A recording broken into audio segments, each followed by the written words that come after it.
My girlfriend stepped out of the bathroom in a sleek black blazer over a silk blouse I'd never seen before. Her hair swept into an elegant low knot instead of the messy ponytail she usually wore on weekends.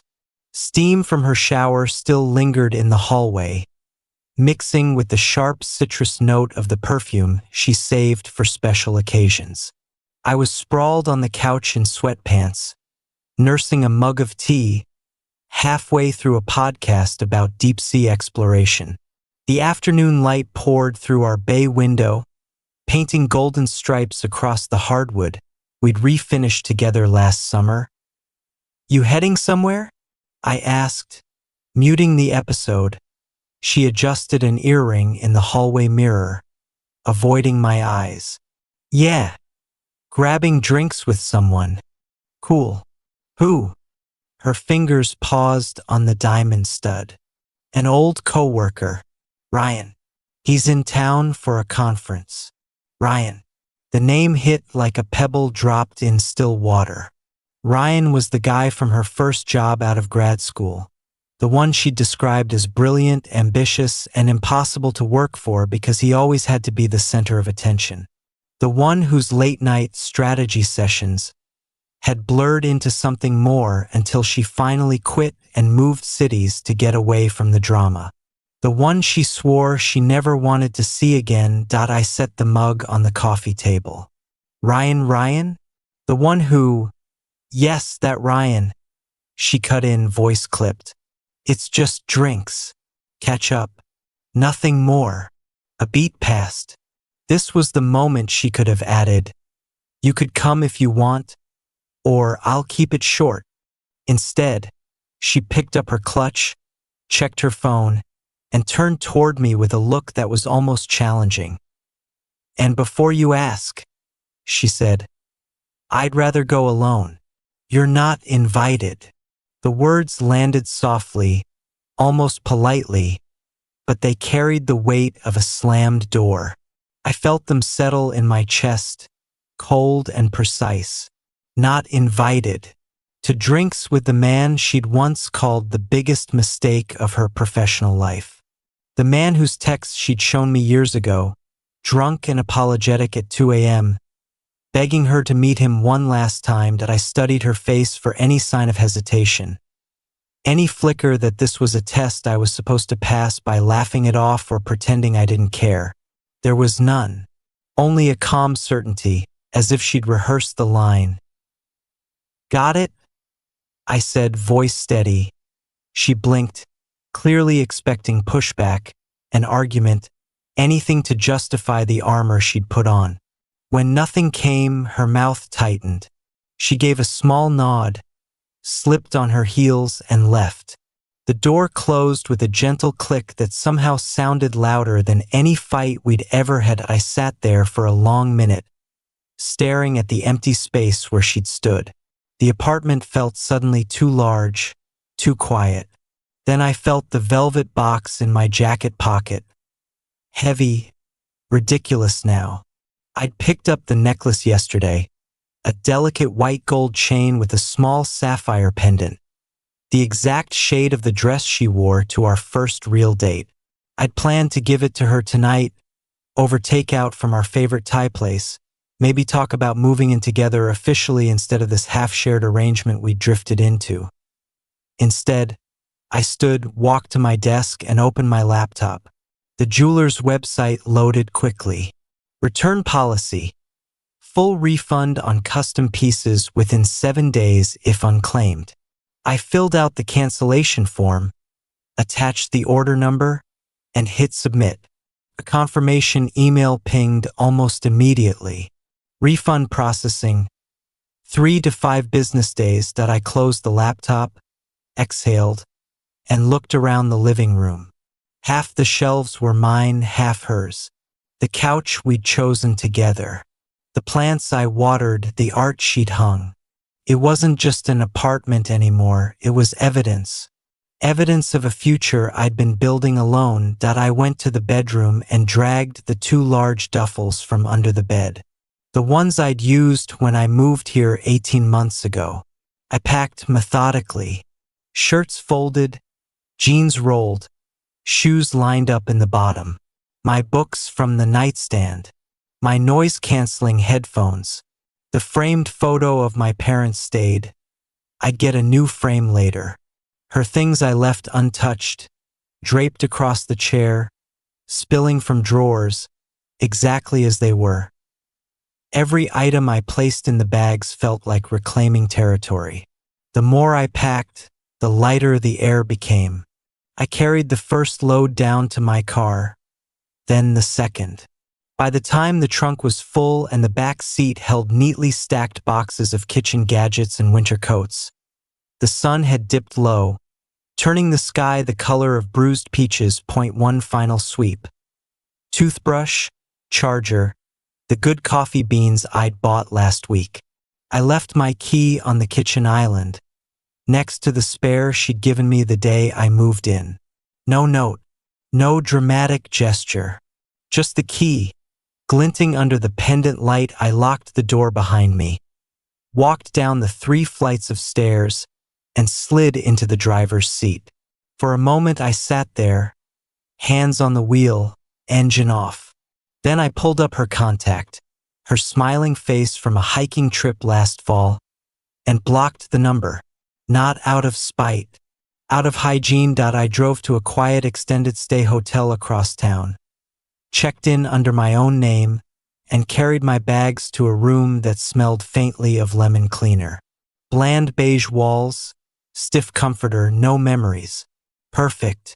She came home around 10 that night. I know because I was parked across the street, finishing a burger in my car, debating whether to drive aimlessly or just head to the hotel. Her rideshare pulled up. She stepped out in the same blazer, hair slightly mussed now, cheeks flushed. She looked happy, lighter than she'd looked in months. Then she noticed my car, empty. Then the building door. Then, as she climbed the stairs, the absence inside. I watched her pause on the landing, keys in hand, staring at the dark windows. She disappeared inside. I started the engine and left before the light in the living room came on. The next morning, my phone, new temporary number, stayed silent. Good. I spent the day apartment hunting in a neighborhood 20 minutes away, one with wider streets and older trees. I signed a lease on a 1-bedroom with tall windows and a tiny balcony by early afternoon. The landlord, an older woman named Mrs. Delgado, handed me the keys with a knowing smile that suggested she'd seen this story before. That evening, the first message arrived from an unknown number. Hey, it's me. Can we talk?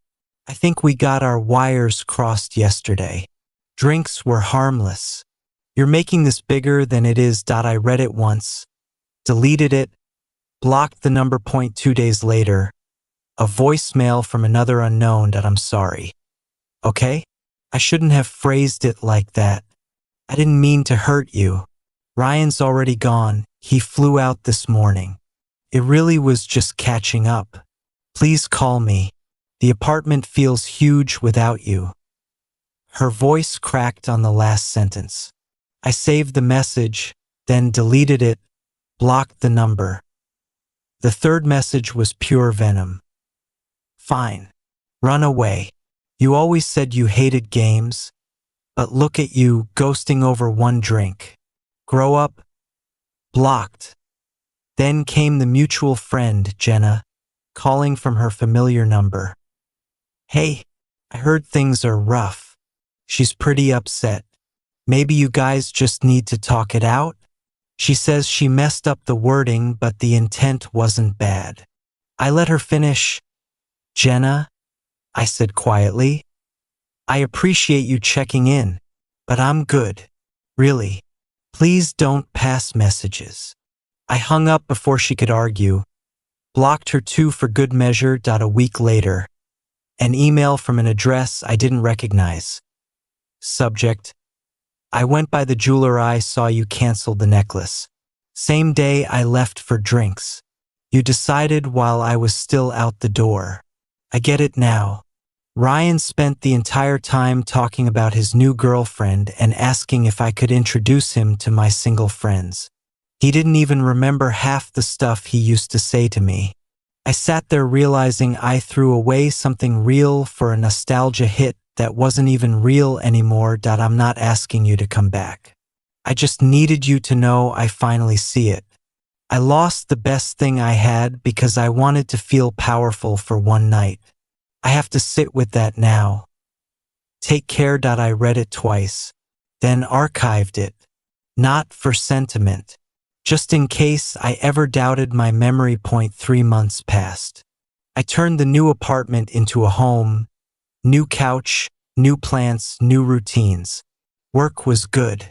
Weekends were hikes with old friends I'd neglected, pick up basketball, cooking meals without checking if someone else liked the spices. One Friday night, I was at a rooftop bar downtown with colleagues, celebrating a project launch. The city lights stretched out below us, music thumping softly, laughter easy. I was mid-story, gesturing with a gin and tonic, when I spotted her across the crowd.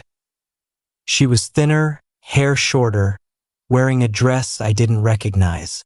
She stood near the railing with a small group, none of whom I knew, nursing a glass of white wine.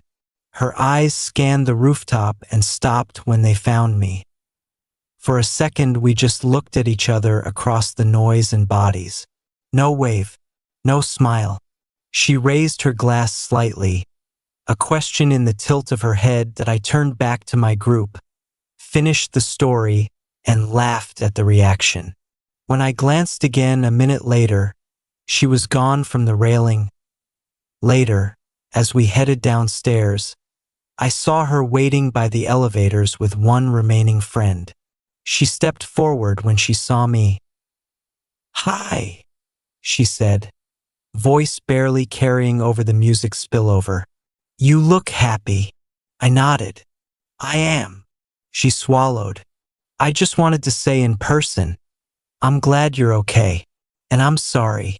For real this time." The elevator dinged. My colleagues filed in, holding the door. I met her eyes one last time. There was no anger left in me, no lingering ache, just the quiet certainty of a chapter closed. "Thank you," I said. "Take care." I stepped into the elevator. The doors slid shut on her small, sad smile. Back on the street, the night air was cool and full of possibility.